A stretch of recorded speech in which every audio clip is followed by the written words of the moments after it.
دیکھیں نئی آئینی ترمیم ہے کیا؟ کیا صدارتی راستے کا یا صدارتی نظام کا راستہ ہموار کیا جا رہا ہے؟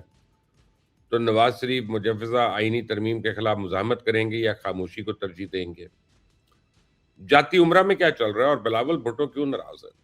کہیں شہباز شریف کے خلاف تحریک عدم اعتماد تو نہیں آ رہی ہے؟ اسلام آباد کے حلقوں میں ایک شور ہے کہ بہت جلد ایک ایسی آئینی ترمیم آنے والی ہے جس کے نتیجے میں بہت کچھ بدل جائے گا، اور اس ترمیم میں کون کون سی تجاویز شامل ہیں اس کے بارے میں گراؤنڈ پر ابھی تک کوئی حتمی شے موجود نہیں ہے، لیکن اشاروں کے نہیوں میں جو بات سمجھ آئی جا رہی ہے وہ یہ کہ ملک میں نئے انتظامی یونٹس تو اب ہر صورت بن کے رہیں گے۔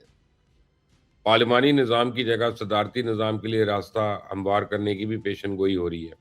یہ بھی بتایا جا رہا ہے کہ مجوزہ آئینی ترمیم 18ویں ترمیم کی ان تمام شقوں کو دوبارہ ایڈریس کرے گی جن کا تعلق صوبائی خود مختاری سے ہے، یعنی وسائل کی تقسیم، N F C award, tax اور انٹرنل سیکورٹی سے متعلق قوانین کو از سر نو ترتیب دیا جائے گا۔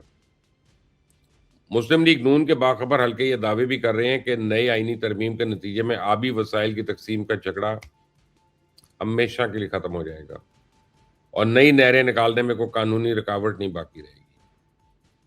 اب یہ ساری خبریں، تجزیے، تبصرے اور اندازے ایک طرف، اب میرا سوال یہ کہ کیا پیپلز پارٹی 18ویں ترمیم سے کوئی چھیڑ چھاڑ قبول کر لے گی؟ کیونکہ وہ تو صوبائی خود مختاری کو اپنی ریڈ لائن قرار دیتی آئی ہے۔ دوسرا سوال یہ ہے کیا نواز شریف پارلیمانی نظام کی جگہ صدارتی نظام قبول کر لیں گے؟ آخر ان کی خاموشی کے پیچھے راز کیا ہے؟ اور سب سے بڑھ کر وہ بلاول آج کل حکومت سے کیوں نالاں ہے؟ تو اگر آپ مجھ سے میری ذاتی رائے پوچھیں تو مسلم لیگ نون انتظامی یونٹس بنانے کی حد تک تو تیار ہے، صوبے کے بعض اختیارات وفاق کو منتقل کرنے کے لیے بھی مان جائیں گے، اس کے علاوہ صوبے کی انٹرنل سیکورٹی کا بوجھ اٹھانے پر بھی راضی ہیں، لیکن صدارتی نظام کے حق میں کبھی ووٹ نہیں دیں گے، اور اس کی وجہ شہباز شریف یا مریم نہیں بلکہ نواز شریف ہیں۔ ان کی پراسرار خاموشی بتا رہی ہے کہ اگر ان کو دوبارہ مزاحمتی سیاست شروع کرنے کا موقع ملا تو اسے ضائع نہیں کریں گے۔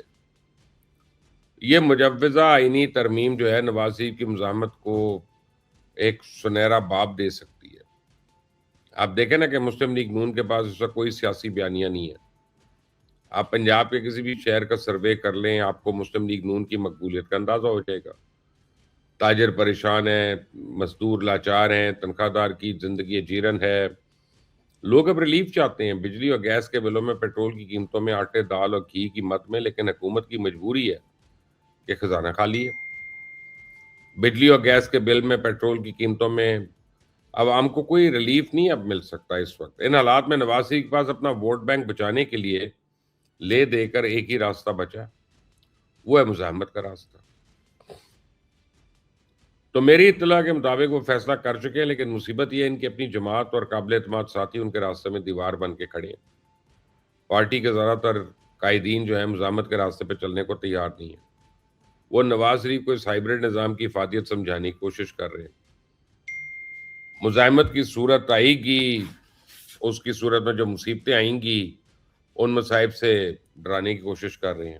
تو نواز شریف کا اب حتمی فیصلہ کیا ہوگا اس کے بارے میں تو کوئی پیشن گوئی ممکن نہیں ہے، لیکن میں کہتا ہوں جب تک شہباز شریف کی مشاورت شامل حال ہے تب تک تو مسلم لیگ نون مزاحمت کا راستہ نہیں چن سکتی، اور اب تو پنجاب کی وزیر اعلیٰ مریم نواز بھی شہباز شریف کی اپروچ کو سپورٹ کر رہی ہیں۔ آپ میری بات لکھ لیں، ایک طویل بحث ہوگی، گرما گرم ہوگی، سب کچھ کرنے کے بعد مسلم لیگ نون نہ صرف خود نئی آئینی ترمیم کو سپورٹ کرے گی بلکہ مولانا فضل الرحمان کو بھی حمایت کے لیے راضی کر لے گی۔